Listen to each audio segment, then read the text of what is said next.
মাটি তৈরি মানুষ আমরা মাটিকে বানাই খাটি, মাটি পুড়িয়েই বানাই আমরা হাড়ি পাতিল বাটি।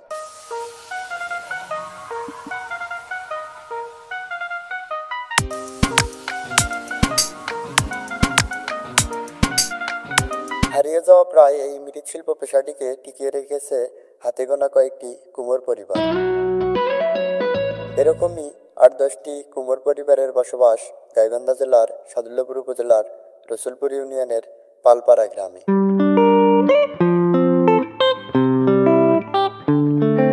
মৃৎশিল্পের চাহিদা খুবই কমে যাওয়ায় তাদের জীবিকা নির্বাহে তারা হিমশিম খান। ছেলেমেয়ের লেখাপড়া এবং সংসার চালাতে এখনো মৃৎশিল্পের উপর নির্ভরশীল।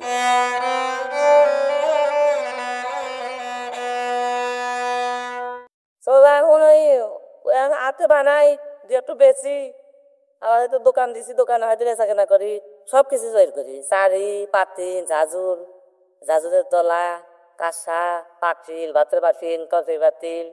সংসার তো এখন তো চলে না, এখন পরিবেশ হয়েছে সংসারে, ছেলেপেলে পড়াশোনা করা লাগে, টাকা পয়সা দেওয়া লাগে। আমার ছেলেপেলে এখন মাটি কাম তো করবো না, দোকান দিয়ে দিছি বড় ডোকে, ছোট ডো যে পড়াশোনা করতে রংপুর, আমরা যে কয়দিন পাইছি তার কয়দিন কাম।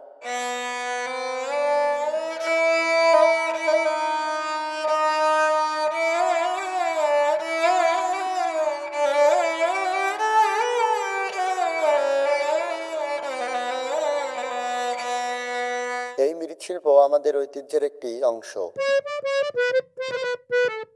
গ্রাম বাংলার এই কুমোরদের হাতে তৈরি পণ্যগুলো সরকারি উদ্যোগে বাজারজাতকরণের সুব্যবস্থা করা হলে তাদের পরিবারেও সচ্ছলতা বয়ে আসবে।